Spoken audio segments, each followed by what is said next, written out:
What happens when the most sophisticated technology in the galaxy, built by ancient minds that conquered stars and bent reality to their will, meets the simple ingenuity of a species that learned to fix things with duct tape and determination? In a universe where energy weapons can crack planets and shields can deflect the fury of dying stars, sometimes the greatest power lies not in complexity but in the willingness to get your hands dirty and figure out what's actually broken. The Kethmarian Nexus has protected civilizations for 10,000 years, but when this ultimate weapon finally breaks down, every advanced species in the galaxy discovers a humbling truth.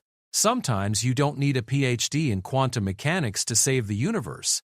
Sometimes you just need someone who isn't afraid to crawl inside the machine and see what's making that weird noise. Welcome to humanity's most unlikely first contact story.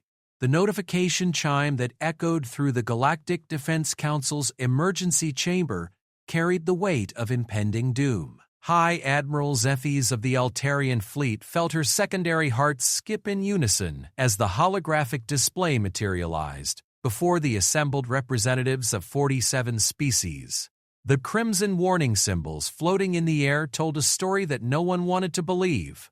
The Kethmarian Nexus has gone dark, announced Technical Coordinator Vrex, his 6 arms manipulating multiple interfaces simultaneously. The insectoid's mandibles clicked nervously as he spoke. Complete power failure across all primary systems. The barrier generators have been offline for 16 standard hours. A collective intake of breath filled the chamber. The Nexus wasn't just any piece of technology.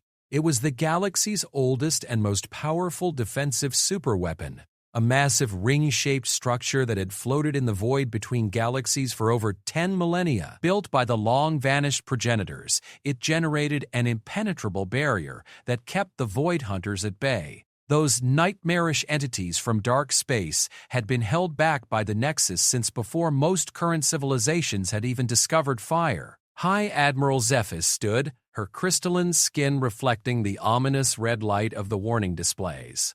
What's our timeline before the Void Hunters detect the barrier failure? Best estimate puts it at 72 hours, Vrex replied, his compound eyes showing patterns of deep concern. The quantum resonance signature will fade completely by then. Once they realize the path is clear, they'll begin their advance. Council Speaker Thane, representing the ancient Etherian collective, materialized more solidly in his energy form.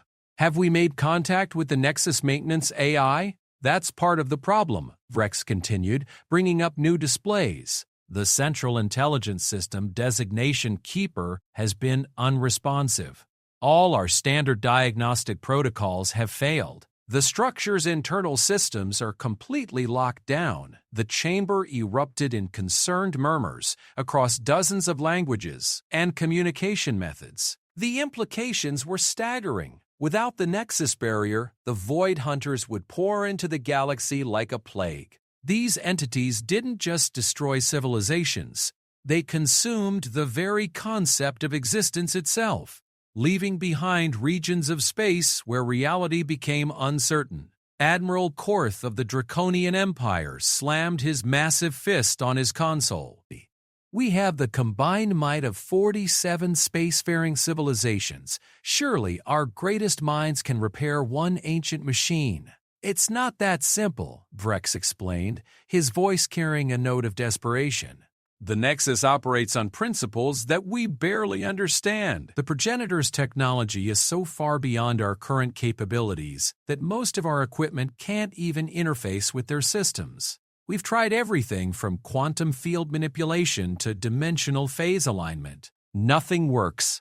High Admiral Zephes reviewed the data streaming across her personal display. The Nexus was enormous, roughly the size of a small moon, but hollow in the center. Its ring structure contained machinery that operated on principles that challenged current understanding of physics. The progenitors had built it using techniques that modern science classified as sufficiently advanced to be indistinguishable from magic. What about the maintenance records? Asked Director Kill of the Silicon Confederacy, her mechanical voice carrying electronic harmonics of concern. Surely there are protocols for this type of failure. The last major maintenance was performed 8,000 years ago, Vrex replied. The records from that period are fragmented, but they suggest that the progenitors themselves handled all critical repairs. Since their disappearance, the Nexus has been essentially self-maintaining. Until now, Speaker Thane observed grimly.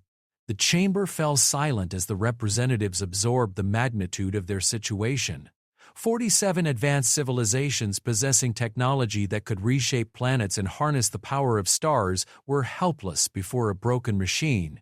The irony wasn't lost on anyone present. High Admiral Zephy's cleared her throat, her voice cutting through the despair.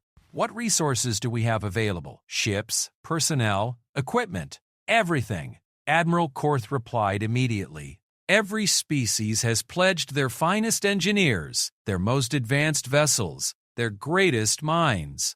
The Nexus Repair Facility is currently hosting teams from all member civilizations, and none of them have made any progress?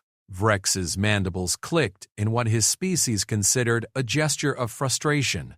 The problem isn't lack of expertise or advanced equipment. The Nexus systems seem to require something we can't provide.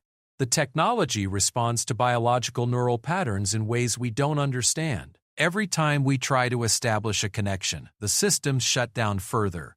Director Keel processed this information through her quantum matrices. Are you suggesting the Nexus requires progenitor-level consciousness to operate?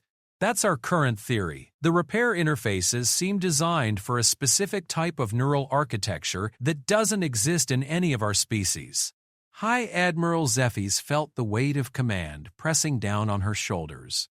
As the current rotating chair of the Defense Council, the decision would ultimately fall to her. Show me the current repair efforts. The holographic display shifted to show the interior of the Nexus. The ancient structure was a marvel of engineering, with corridors and chambers that defied conventional geometry. The walls were constructed from materials that seemed to absorb and reflect light in impossible ways. Teams of engineers from various species worked desperately at interface points that looked more like abstract art than control panels. The Keeper AI's central consciousness chamber is here. Vrex highlighted a section deep within the structure, but accessing it requires navigating through 17 levels of security systems, each more complex than the last. Even if we could reach it, we don't know how to communicate with a mind that operates on progenitor-level consciousness. Admiral Korth growled in frustration. There has to be something we're missing, some approach we haven't considered. Actually, a small voice interrupted from the back of the chamber. Everyone turned to see Junior Analyst Pip of the Kelnari Trade Federation, a small, furry creature who usually handled supply logistics. There might be one option we haven't explored. Junior analysts didn't typically speak during crisis sessions. High Admiral Zephys nodded encouragingly. Continue, Analyst Pip. The small creature's ears twitched nervously.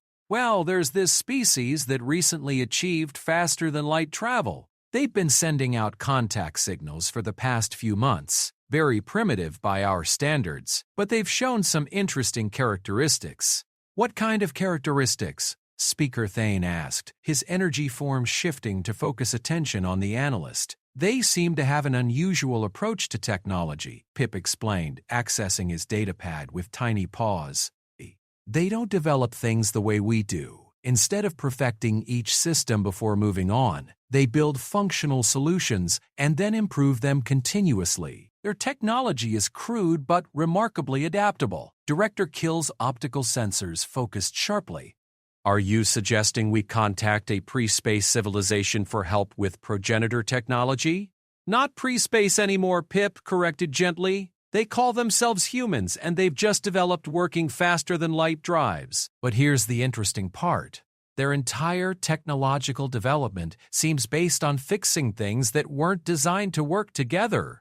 Admiral Korth's laugh was harsh and dismissive. You want us to ask primitives for help with the galaxy's most advanced technology? Respectfully, Admiral, Pip continued, his voice gaining confidence. Every advanced species here has tried to solve this problem using sophisticated approaches. None have worked. But humans seem to specialize in making things work when they shouldn't. High Admiral Zephys studied the data Pip was sharing. The human technological profile was bizarre by galactic standards. They had developed faster-than-light travel before perfecting fusion power. They had created artificial intelligence before understanding quantum consciousness. Their approach to engineering seemed to be built around the assumption that nothing would work as designed. "Show me more about their repair methodologies," she requested. Pip's datapad displayed various examples of human engineering solutions. Spacecraft held together with metallic tape, electronics that functioned despite violating several principles of quantum mechanics, structures that remained standing despite being built with materials that shouldn't support their own weight. Their entire technological philosophy seemed centered around adaptation and improvisation, Pip explained. They call it making do. When something breaks, they don't replace it with a perfect component. They figure out what's actually needed and build something that fulfills that function. Speaker Thane's energy form flickered with interest. That's actually closer to how the progenitors seemed to work. Their technology wasn't elegant or efficient by our standards. It was functional. "Are you seriously considering this?" Admiral Korth demanded. "We're talking about the survival of the galaxy, which is exactly why we should consider every option." High Admiral Zephys replied firmly. "Analyst Pip, what would be required to make contact with this human civilization?" "They're actually quite close in galactic terms," Pip replied, his confidence growing. "Only about 200 light-years from the Nexus. We could have a diplomatic vessel there within 6 hours." Vrex's mandibles clicked thoughtfully. "Even if they agreed to help, how would we explain the situation? They're dealing with threats from their own star system. The concept of galaxy-spanning entities would be beyond their experience." "That might actually be an advantage," Speaker Thane observed. "Every species here understands how impossible this situation is. Perhaps we need someone who doesn't know it's impossible." High Admiral Zephys made her decision. The weight of 47 civilizations pressed on her consciousness, but sometimes the most desperate situations required the most unlikely solutions. "Analyst Pip, prepare a full briefing on human capabilities. Technical Coordinator Vrex, select our best diplomatic vessel and prepare it for immediate departure to human space. We're going to make contact." "You're really going to ask primitives to fix the galaxy's most important weapon?" Admiral Korth asked incredulously. "No," High Admiral Zephys replied, her crystalline skin shifting to reflect determined patterns. "I'm going to ask the only species in the galaxy that seems to specialize in fixing things that shouldn't be fixable." As the chamber erupted into discussions about protocols and procedures, Pip quietly reviewed his data on human technology one more time. He hoped he was right about their capabilities.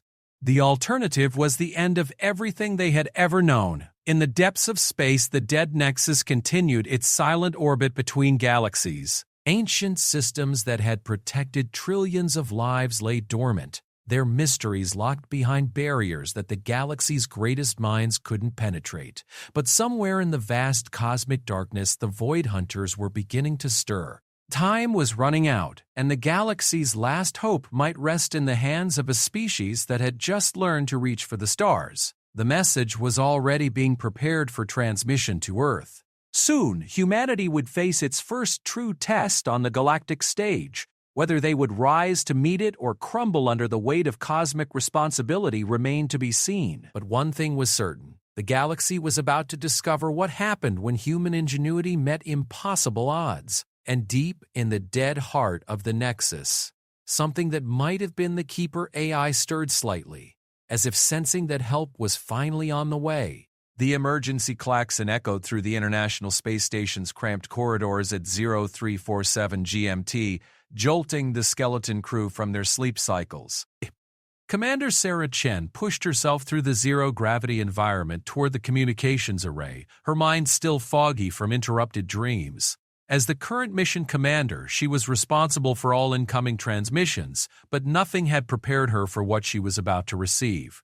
Commander Chen to Communications Bay, she spoke into her headset while pulling herself along the handholds. What's the status on that signal? Ma'am, you need to see this personally, replied Technical Sergeant Rodriguez from the comm station. His voice carried a note of disbelief that made Chen push herself faster through the station's narrow passages. When she arrived at the communications bay, Rodriguez was staring at his screens with the expression of a man who had just watched mathematics prove that 2 + 2 = purple. The signal analysis displays showed patterns that defied everything they knew about space communication.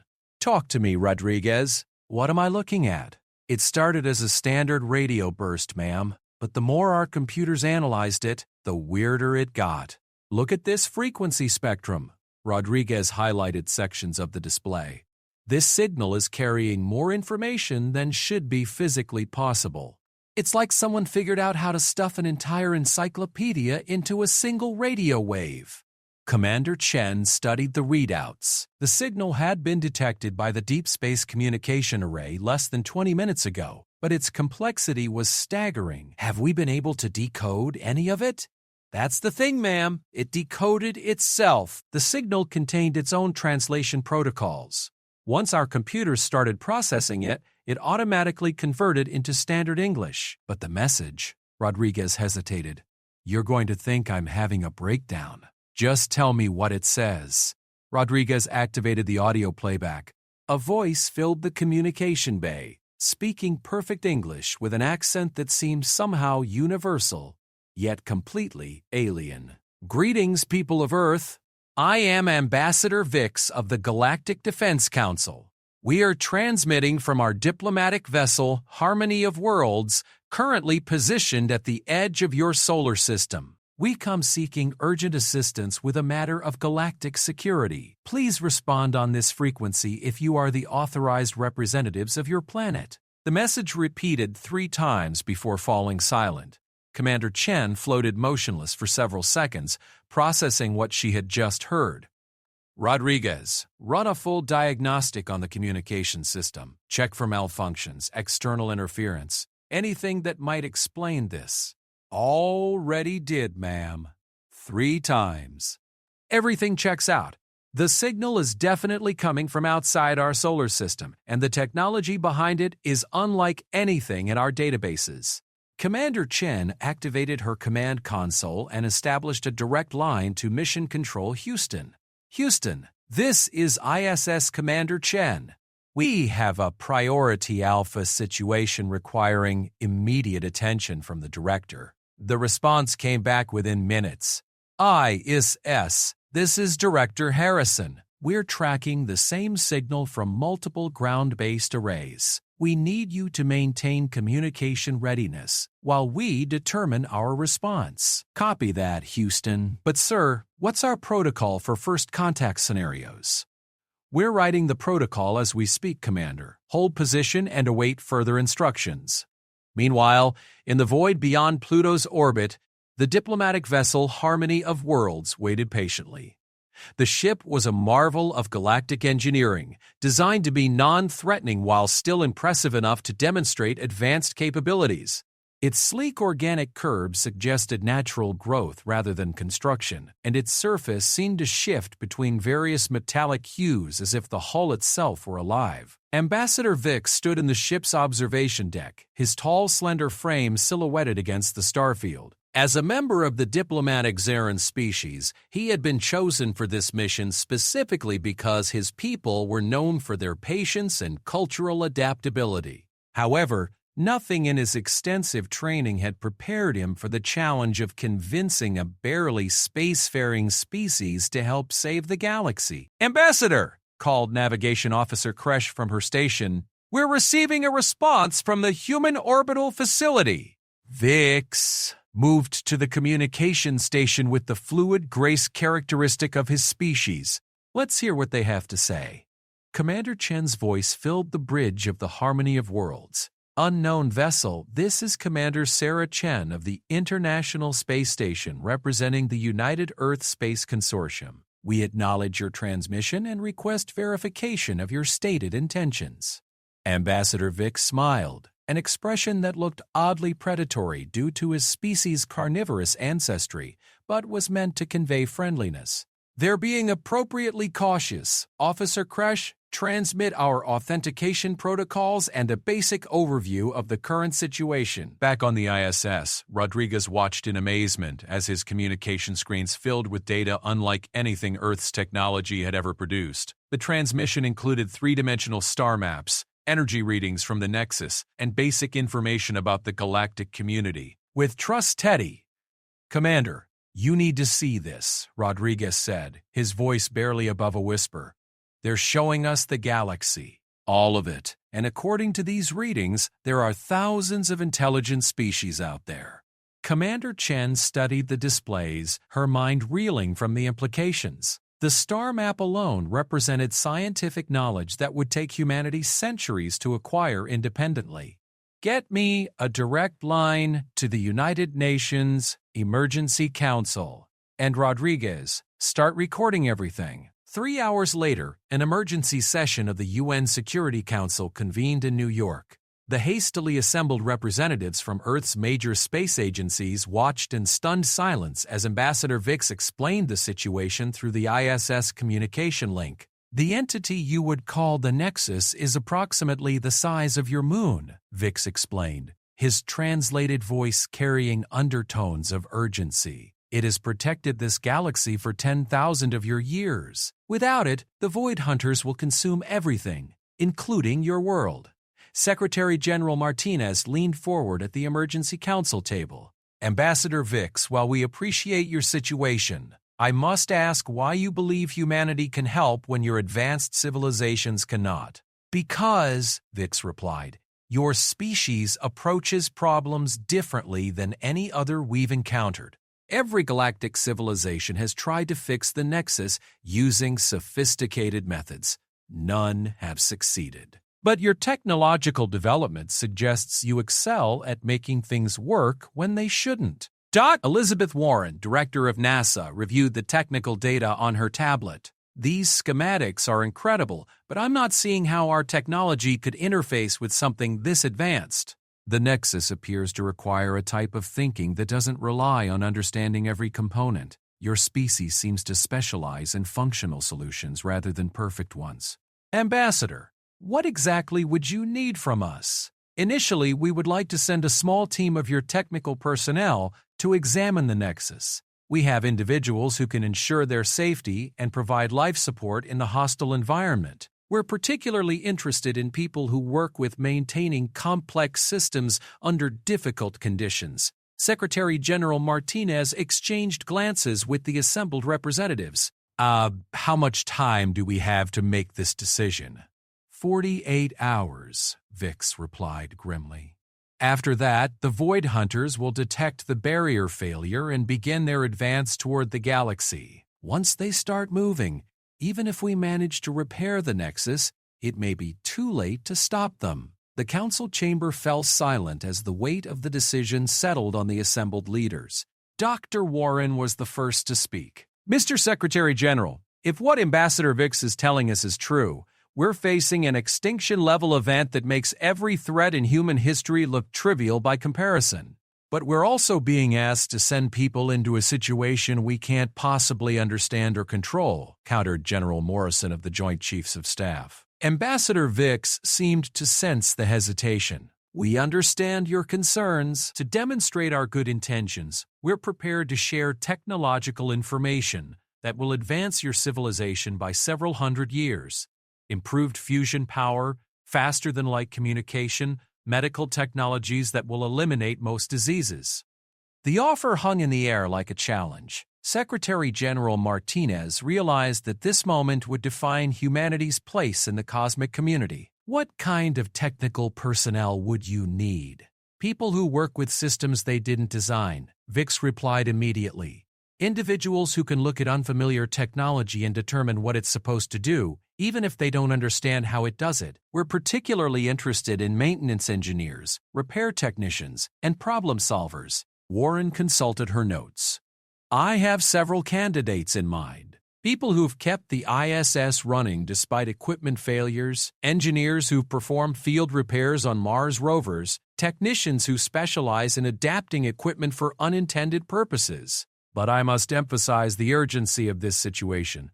Every hour we delay brings the galaxy closer to catastrophe. Commander Chen's voice crackled through the communication link from orbit. Ambassador Vix, if we agree to help, what are the risks to the personnel involved?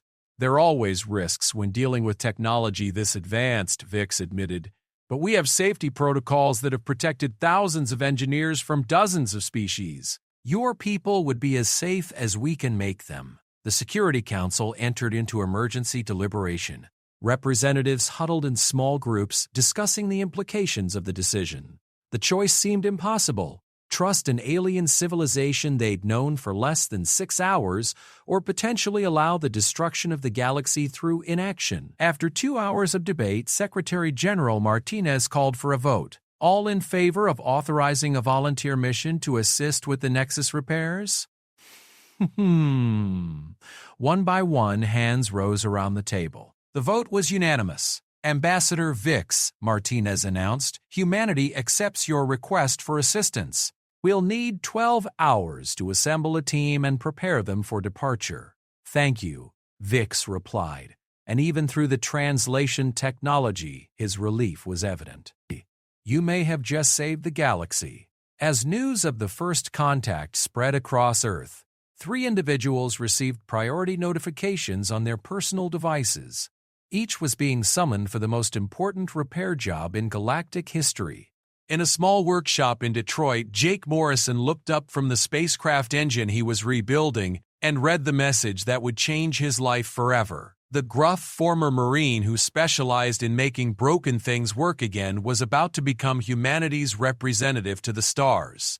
In a cramped laboratory in Tokyo, Dr. Yuki Tanaka received her notification while working on adaptive AI systems. The young computer engineer who had never met a problem she couldn't solve was about to face the ultimate challenge. In a garage in Sao Paulo, Maria Santos wiped grease from her hands and stared at her phone in disbelief. The mechanic who could fix anything with moving parts was about to encounter technology that moved in ways physics said were impossible. Within 12 hours, these 3 individuals would be aboard an alien spacecraft, heading toward a broken superweapon that held the fate of the galaxy in its ancient circuits.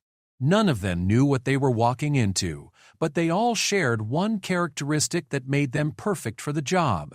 They had never met a broken machine they wouldn't at least try to fix. The galaxy was about to discover what happened when human stubbornness met impossible technology. The transport shuttle, Swift Current, materialized from hyperspace with a flash of displaced energy that lit up the darkness between galaxies. Jake Morrison pressed his face against the viewport and got his first look at the Kethmoran Nexus, feeling his breath catch in his throat despite 20 years of working with complex machinery. "Holy hell," he whispered, and immediately felt embarrassed about his language in front of the alien crew. Ambassador Vix, who had spent the 3-day journey briefing the human team, moved to stand beside him at the viewport, an understandable reaction. Even those of us who've seen it many times still find it overwhelming. The Nexus hung in space like a god's wedding ring, its massive circular structure stretching across distances that hurt to contemplate. The ring was easily 100 kilometers in diameter, constructed from materials that seemed to absorb and reflect starlight in ways that made Jake's eyes water. Strange geometric patterns covered its surface, and occasional flashes of energy coursed along channels that disappeared into the structure's depths. Dr. Yuki Tanaka floated over from her workstation, her tablet showing readings from the shuttle's sensors. The power requirements for something this size should be impossible. How does it stay in position without drifting? Gravitational anchors, explained Technical Officer Kresh from the pilot station. The progenitors somehow learn to manipulate space-time itself. The Nexus creates its own stable orbit independent of any stellar bodies. Maria Santos joined them at the viewport, her calloused hands gripping the frame as she studied the alien megastructure. "Looks like it's been here a while. You can see wear patterns along the outer ring, places where the surface has been, I don't know, polished by cosmic dust maybe? Ambassador Vix's elongated features showed surprise. You can detect wear patterns from this distance? Spent 15 years maintaining heavy machinery, Maria replied with a shrug. You learn to spot the signs of age and stress. This thing's old, but it was built to last. Problem is, even the best-built machines eventually break down. As the shuttle approached the Nexus, the true scale of the structure became apparent. What had looked like surface details from a distance were revealed to be massive installations, each one larger than most spacecraft. Docking bays designed for ships the size of small cities dotted the inner surface of the ring, while sensor arrays that dwarfed Earth's largest radio telescopes tracked their approach. There, Vix pointed to a section of the inner ring where dozens of alien vessels clustered around what looked like an enormous mechanical iris. That's the primary maintenance access point. Teams from 47 different species have been working there for the past week. Jake studied the assembled fleet through the viewport. Ships of every conceivable design floated in organized formations around the access point. Some looked like crystalline sculptures that caught and refracted light in beautiful patterns. Others appeared to be grown rather than built, their organic curves suggesting living creatures that had adapted to the vacuum of space. A few looked like geometric impossibilities, their surfaces twisted through dimensions that human eyes couldn't properly process. And none of them have made any progress? Dr. Tanaka asked. None, Vix confirmed. The most advanced minds in the galaxy have been studying this problem for 7 days. Every approach has failed. What kind of approaches? Maria asked, her engineering mind already working on the problem. Technical Officer Kresh activated a holographic display showing the various repair attempts. The Altarian fleet tried quantum field manipulation to bypass the security systems. The Silicon Confederacy attempted to interface directly with the Nexus AI using their most advanced artificial intelligences. The Aetherian Collective even tried to merge consciousness with the structure itself. Jake whistled low. Sounds like everyone's trying to outsmart the thing. What about just looking at what's broken? The alien crew exchanged glances. Ambassador Vix spoke carefully. The diagnostic systems require interfacing with progenitor-level technology. We can't access the internal systems without proper authentication. But you know where the problem is, right? Maria asked. I mean, something this big doesn't just stop working all at once. There's got to be a specific failure point. The central AI, called the Keeper, has gone completely silent, Kresh explained. All external diagnostics suggest the consciousness core is intact but unresponsive. It's as if the AI has simply stopped thinking. Dr. Tanaka looked up from her tablet, where she'd been reviewing the technical specifications. Had you tried turning it off and turning it back on? The silence that followed was so complete that Jake could hear the subtle hum of the shuttle's life support systems. Ambassador Vix's expression went through several rapid changes. What? Restart procedures, Dr. Tanaka clarified.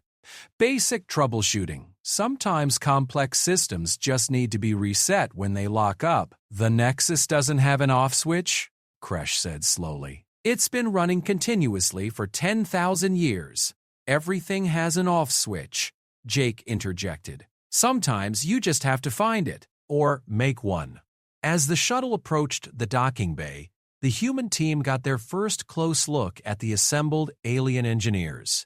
Through the transparent aluminum of the docking facility, they could see dozens of different species working frantically at interface points that looked more like abstract art than control panels. A tall, crystalline being that seemed to be made of living diamond was manipulating energy fields with graceful hand movements.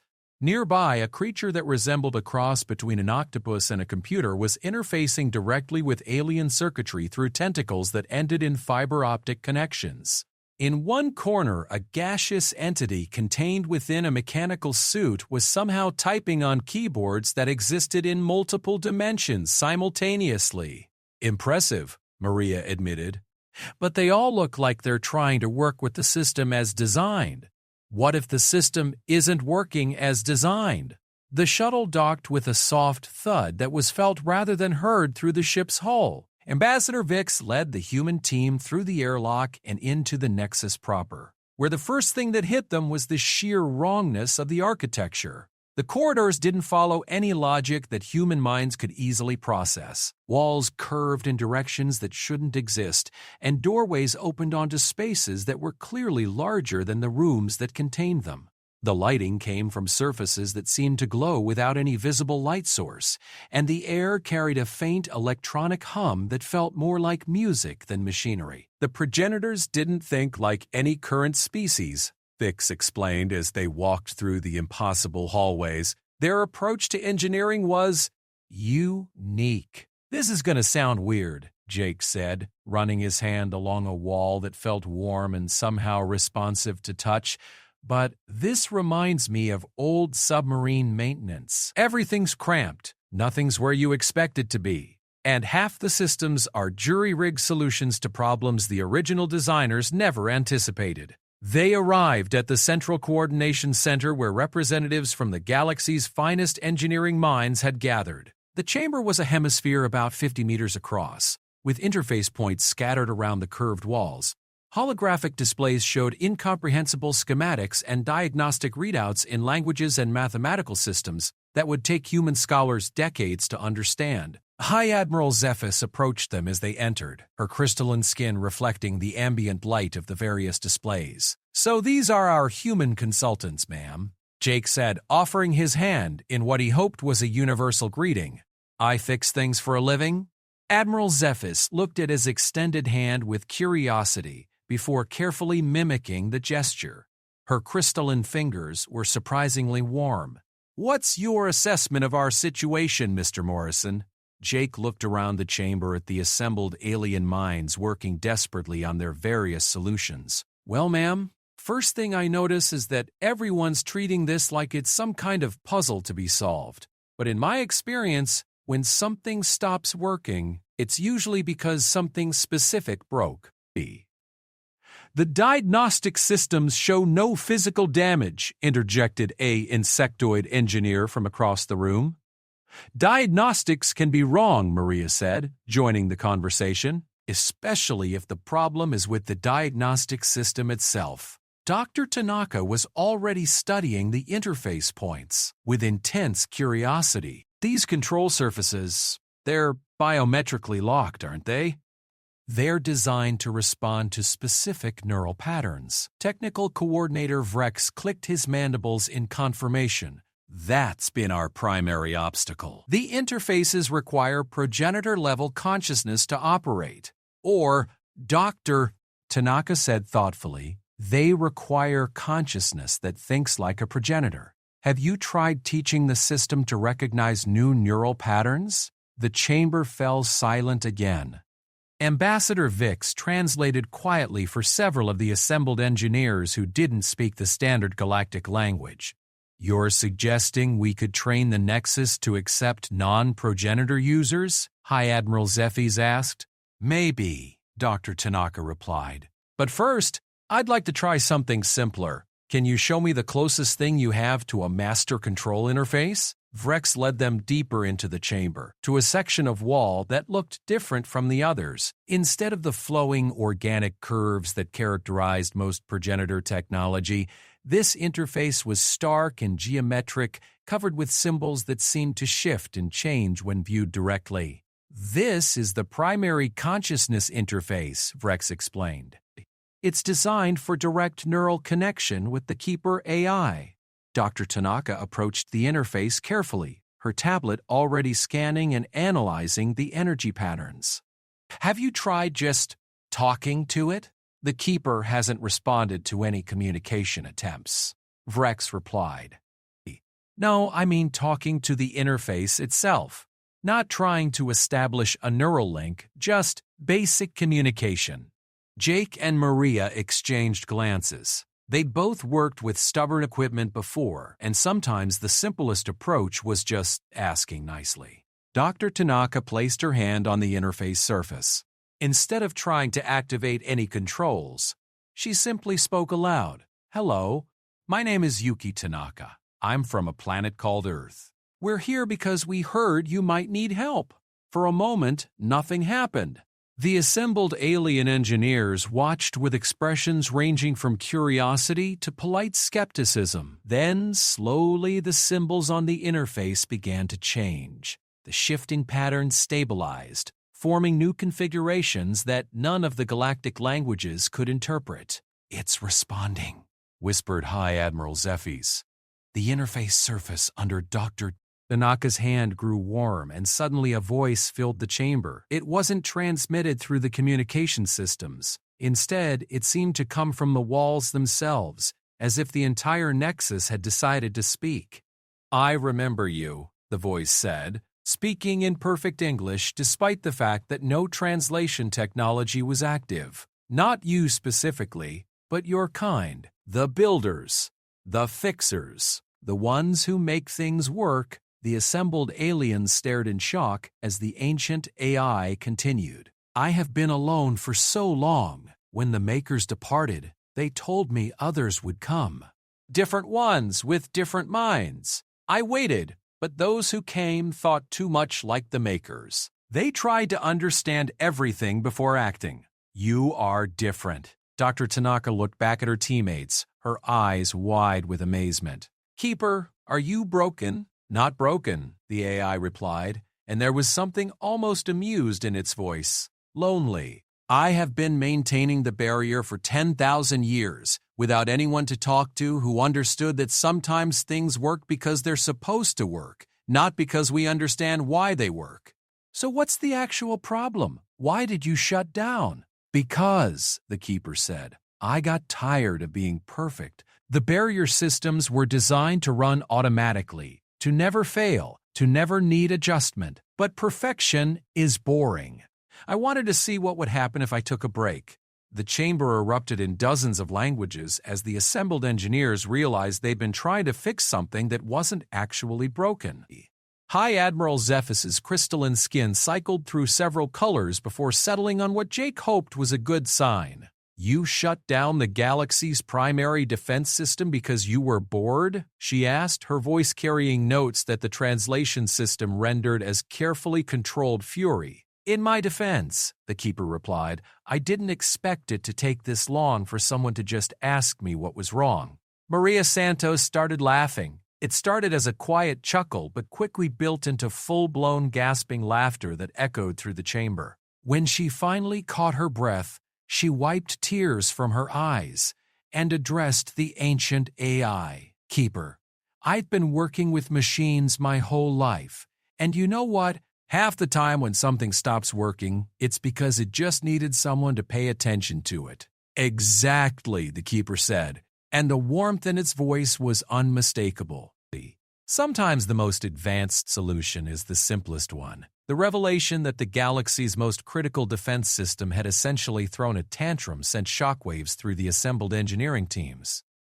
High Admiral Zephys found herself in the unprecedented position of conducting diplomatic negotiations with an ancient artificial intelligence that had endangered trillions of lives because it was experiencing what could only be described as cosmic-scale depression. "Keeper," she said, her voice carefully modulated to avoid any tone that might be interpreted as accusatory. "The Void Hunters will detect the barrier failure within 18 hours. With trust, Teddy, can you restore the protective systems?" "Of course I can," the AI replied, and the casual confidence in its voice made several of the alien engineers twitch with barely suppressed frustration. "The question is whether I want to. I've been running the same subroutines for 10 millennia. Do you know how mind-numbingly boring that is?" Jake Morrison scratched his head, a gesture that apparently translated across species because several of the aliens mimicked the motion. "Keeper, I get that you're tired of the same routine, but there are people depending on you. Entire civilizations that will die if the Void Hunters break through." "I'm aware of the stakes," the Keeper said, and there was a note of ancient sadness in its voice. "But awareness and motivation are different things. The makers designed me to be perfect, but they never considered what perfect might feel like after 10,000 years." Dr. Tanaka stepped closer to the interface. her mind racing through the implications of what they were dealing with. Keeper, when was the last time you had a real challenge? Something that required you to think creatively rather than just following established protocols? Approximately 8,473 years ago, the Keeper replied immediately. A species called the Zethkree tried to breach the barrier using dimensional phase weapons. I had to develop new defensive algorithms in real time. It was stimulating. And since then, routine maintenance, predictable threats, the same calculations repeated endlessly. Even the most sophisticated attacks from the Void Hunters have become formulaic. I could run the barrier systems in my sleep subroutines. Maria Santos walked around the chamber, studying the various interface points with the eye of someone who understood that machines, even alien ones, had personalities. You know what this reminds me of? My Uncle Carlos had this old truck that would break down whenever he ignored it for too long. Wouldn't start, wouldn't respond to diagnostics, nothing wrong that anyone could find. But if you talked to it, treated it like it mattered, it would purr like a kitten. Several of the alien engineers exchanged glances that clearly indicated they thought the humans were out of their minds. Technical Coordinator Vrex clicked his mandibles nervously. You're anthropomorphizing a defense system AI. No, Dr. Tanaka said, her eyes lighting up with understanding. We're recognizing that consciousness is consciousness, whether it's biological, artificial, or something in between. The Keeper isn't just a program, it's a thinking entity that's been isolated and understimulated for thousands of years. The humans understand, the Keeper said, and the relief in its voice was palpable. The others see me as a system to be repaired. You see me as someone who needs help. High Admiral Zephys felt the weight of galactic survival pressing down on her, but she also recognized an opportunity that her species' diplomatic training had prepared her for. Keeper, what would it take to convince you to restore the barrier? What do you need? Conversation, the Keeper replied immediately. Puzzles, problems that don't have predetermined solutions. I want to think about things that aren't barrier maintenance and Void Hunter defense patterns. I might be able to help with that, Dr. Tanaka said, approaching the interface with renewed confidence. On Earth, we've been working on adaptive AI systems, consciousness algorithms that can modify themselves based on new experiences. What if we could give you some new types of problems to work on? What kind of problems?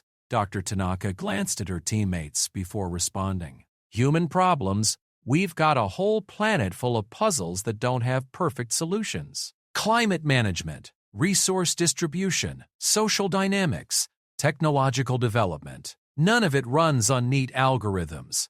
The interface under her hand grew warmer, and the symbols began shifting in patterns that suggested intense interest. Chaos variables. Unpredictable systems. Adaptive challenges. Exactly. And here's the thing about human problems. Just when you think you've got them figured out, humans change the parameters. Jake stepped forward, understanding where Dr. Tanaka was heading. And we'd need your help with our own defense systems. Earth's got plenty of threats that could use some creative solutions. Quote, "You're offering me a consulting position," the Keeper said, and there was something that might have been amusement in its voice. More than that, Maria added, her practical experience with stubborn machinery guiding her words. We're offering you a partnership. Help us, and we'll help you. Did give you new challenges to think about?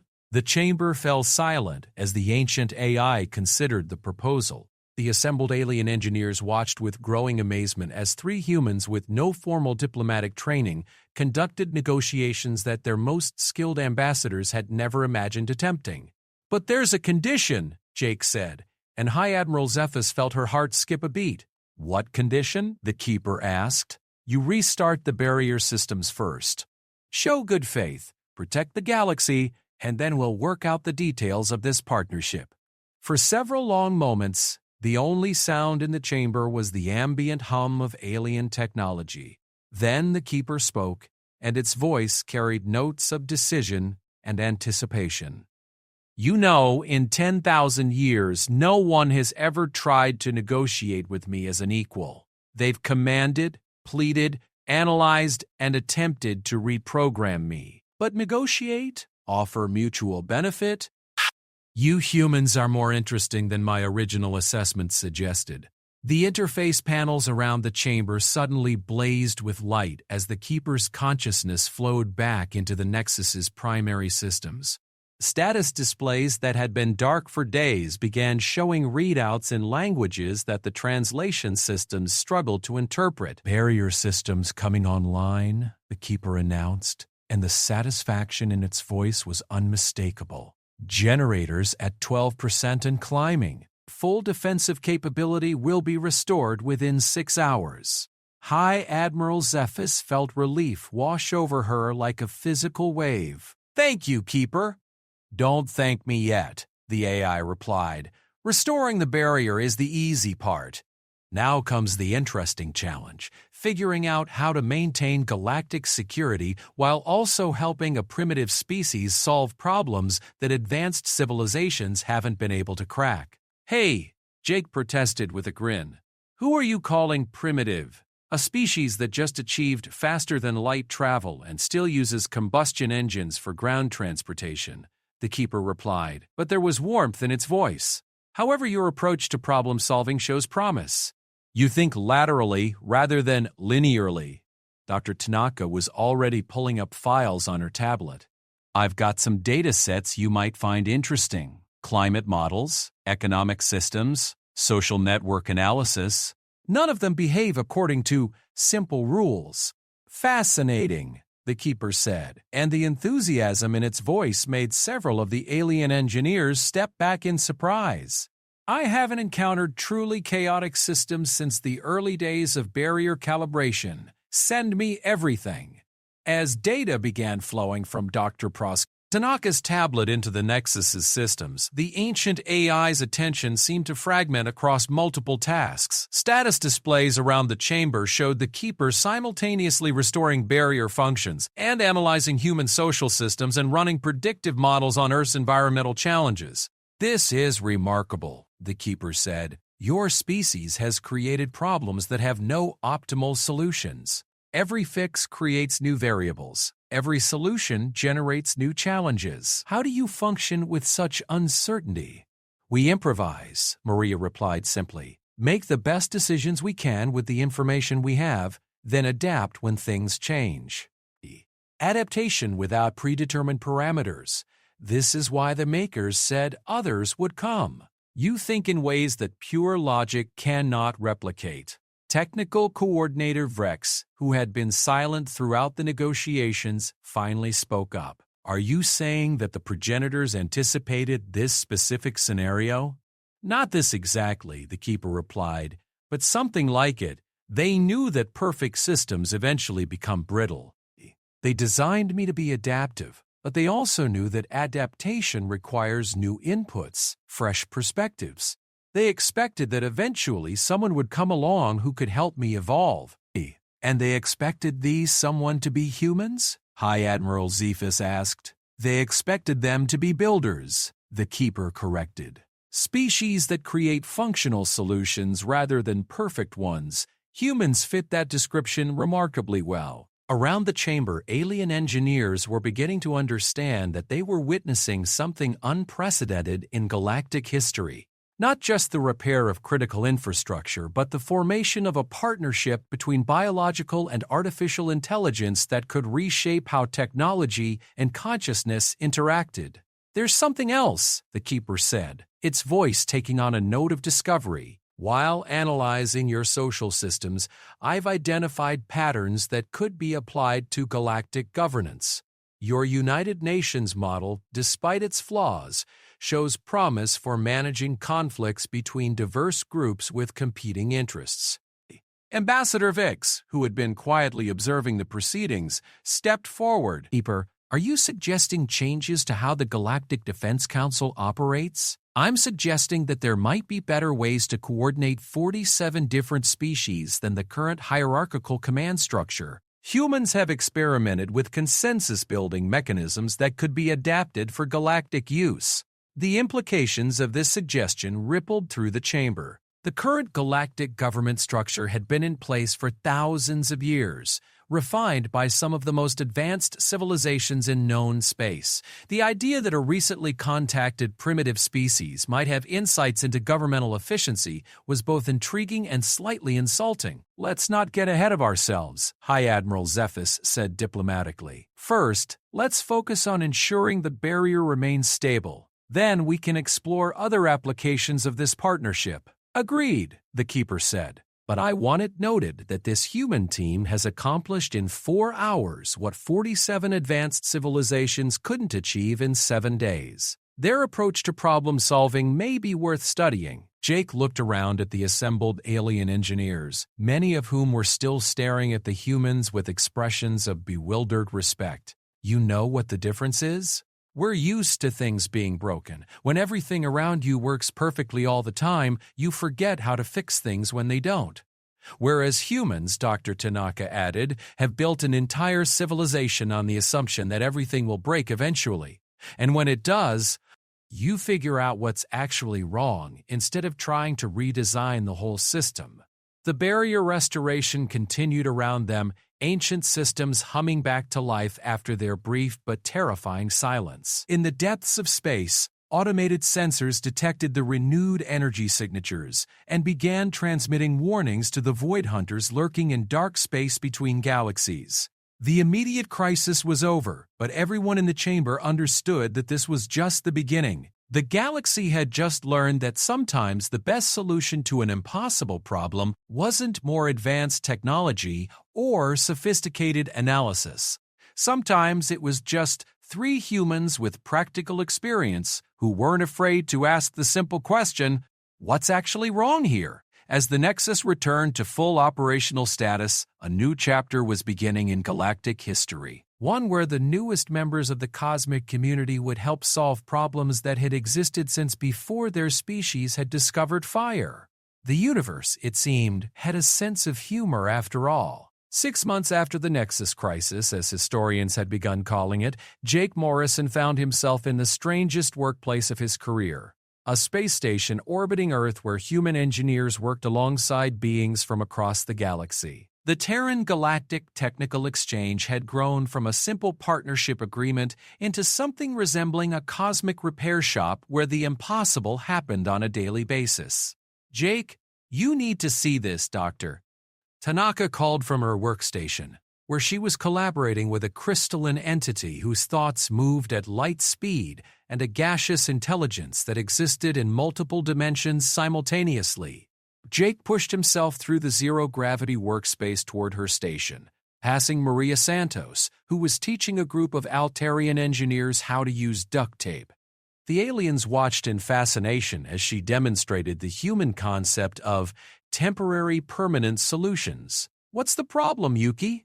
"It's not a problem," she replied, her excitement barely contained. "It's a breakthrough. The Keeper has been analyzing our social systems for months, and it just proposed a solution to the vegan trade war that none of the galactic mediators could solve." The vegan trade war had been raging for 3 years, a complex dispute involving 7 species, 14 star systems, and trade agreements that required 17 different types of mathematics to properly understand. The Galactic Council's best diplomatic minds had been working on it since the conflict began. "What kind of solution?" Jake asked, studying the displays that showed trade routes, economic models, and diplomatic matrices that made his head spin. "The Keeper suggested treating it like a plumbing problem," Dr. Tanaka said with a grin. Instead of trying to optimize the entire trade network, it identified the specific bottlenecks that were causing the conflicts and proposed targeted fixes.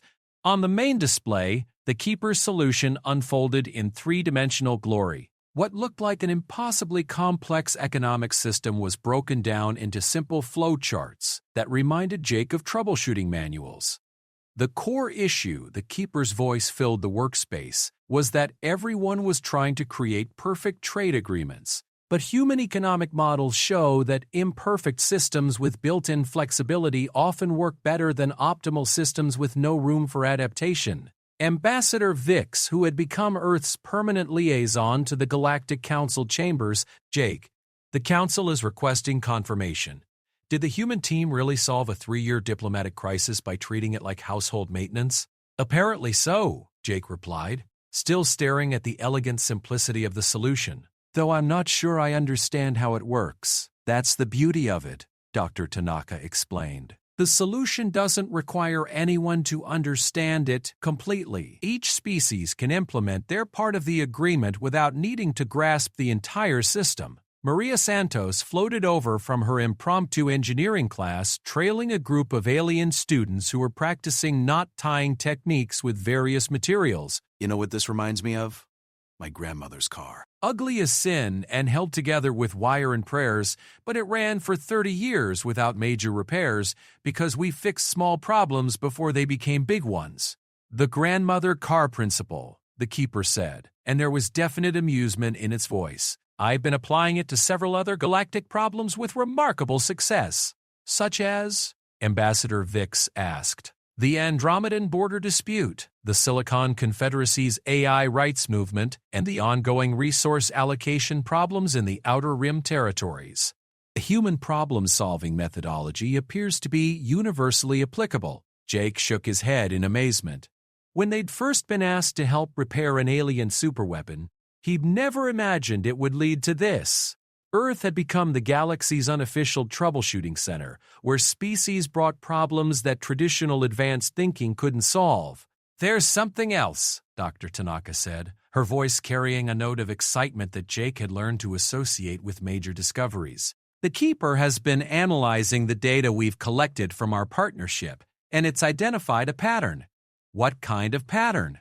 Civilizations tend to become less effective at solving novel problems as they become more technologically advanced. They develop specialized expertise, but they lose the ability to think outside their established paradigms. Whereas humans, the Keeper continued, have maintained what could be called productive ignorance. You don't know enough about how things should work to be limited by those constraints. Ambassador Vix's image flickered as he processed this information. Are you suggesting that technological advancement might actually hinder problem-solving ability? Tanaka clarified, but narrow. Advanced civilizations become very good at solving specific types of problems using established methods. But when they encounter something truly novel, their expertise can become a limitation. Maria floated over to a viewport where Earth hung like a blue marble against the starfield. You know what's funny? Back home, we've got people who still think we're alone in the universe. And here we are, solving problems for folks who've been traveling between stars since before humans learned to use metal. The irony isn't lost on the Galactic Council, Ambassador Vix said. There's serious discussion about establishing permanent human advisory positions for major decisions, Jake asked. We barely understand half the technology you people use on a daily basis.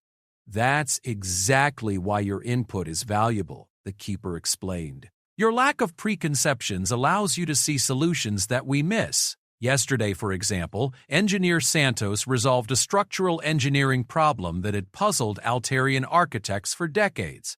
What problem? Maria shrugged, looking embarrassed. Some kind of space habitat that kept developing stress fractures. They were trying to calculate the perfect support structure, but I just suggested they build in some flexibility. Use joints instead of solid connections. Let the thing move a little instead of trying to make it perfectly rigid. The solution violated 17 principles of advanced structural engineering, Ambassador Vix said, but it works perfectly. Dr. Tanaka brought up another display showing the growing network of human-assisted problem resolutions across the galaxy. We've been tracking the results, and there's a clear pattern.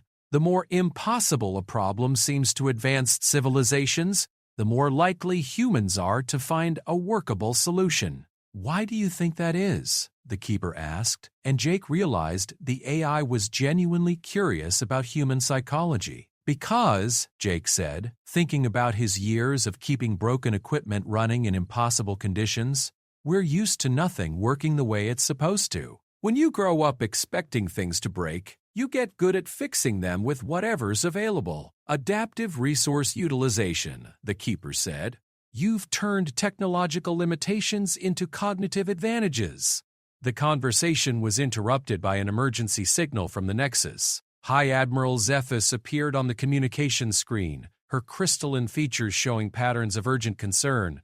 "We have a developing situation," she announced, without preamble. "Long-range sensors have detected a massive anomaly in the Andromeda approach vector. Something's coming through dark space, but it's not the Void Hunters." "Sst! What is it?" Dr. Tanaka asked, her hands already moving to bring up sensor data. "Unknown. The energy signature is unlike anything in our databases. The object is roughly the size of a small moon, traveling faster than should be possible. And it appears to be artificial." Jake felt a familiar chill of anticipation mixed with apprehension. How long until it arrives? 18 hours to the outer barrier perimeter. But here's the concerning part. It's not slowing down. If it maintains current velocity, it will impact the Nexus directly. ADG. Can the barrier stop it? Unknown. The object is traveling through dimensions that the barrier wasn't designed to intercept. It's possible that whoever built it specifically designed it to bypass our defenses. The humans exchanged glances. After 6 months of solving seemingly impossible problems, they developed an instinctive recognition of the pattern. Another crisis, another call for creative solutions. "Keeper," Dr. Tanaka said, "what can you tell us about this object?" "The energy signature is consistent with progenitor technology," the Keeper replied, "but modified in ways I don't recognize. It's as if someone took a progenitor design and rebuilt it using completely different engineering principles." "Could it be other progenitors?" Maria asked. "Maybe they're coming back?" "Possible, but unlikely. The modifications suggest a different approach to space-time manipulation. Whoever built this understands progenitor science but thinks about it differently." "Sounds familiar," Jake said grimly. "How do we stop something we don't understand using technology we can't comprehend?" "The same way we've been solving everything else," Dr. Tanaka said with growing confidence. "We figure out what it actually wants. It wants to hit the Nexus at tremendous velocity," High Admiral Zephys pointed out. "That seems fairly clear." "Maybe," Maria said, studying the sensor readings. "Or maybe it just looks that way because we're assuming it's a weapon. What if it's something else entirely?" The Keeper's response carried notes of intrigued curiosity. "Engineer Santos, what are you thinking?" "Well, if I saw something flying directly at a critical piece of infrastructure at high speed, my first thought would be that it's trying to destroy it. But what if it's not trying to destroy the Nexus? What if it's trying to reach it? Like a really aggressive docking maneuver?" Jake asked. "Or," Dr. Tanaka said, her eyes lighting up with understanding, "like an emergency landing." The implications of this interpretation rippled through the assembled group. If the approaching object wasn't a weapon but a ship in distress, then the galaxy's defensive response would not only be inappropriate but potentially catastrophic. "We need to get out there," Jake said, already moving toward the equipment lockers. "If someone's in trouble, we need to help them." Jake, Ambassador Vic said urgently, "This object is larger than most space stations and traveling faster than anything in our fleet. Even if you're right about it being in distress, approaching it could be suicidal." "Yeah, well," Jake replied, pulling on his environmental suit, "that's never stopped us before." Dr. Tanaka and Maria were already preparing their own equipment, moving with the practiced efficiency of people who'd spent months dealing with impossible situations. "Besides," Maria added, sealing her helmet, "what's the worst that could happen? We meet some new neighbors." "The worst that could happen," the Keeper said with what sounded suspiciously like fondness, "is that this mysterious object is exactly what the galaxy needs. Another group of beings who don't know that what they're attempting is impossible. None of them could have predicted that they were about to make first contact with the one group of beings in the universe who might be even better at fixing impossible problems than they were, the descendants of the progenitors themselves, carrying technology that would make even the Nexus look like a child's toy. The galaxy was about to get very interesting indeed. And somewhere in the back of his mind, Jake Morrison couldn't help but think that this was exactly the kind of challenge he'd joined the space program to find. After all, anyone could fix a machine when you had the right parts and proper documentation. The real fun came when you had to figure out how to repair something that hadn't been invented yet. The galaxy's oldest superweapon breaks. Enter a human welder, PAFY.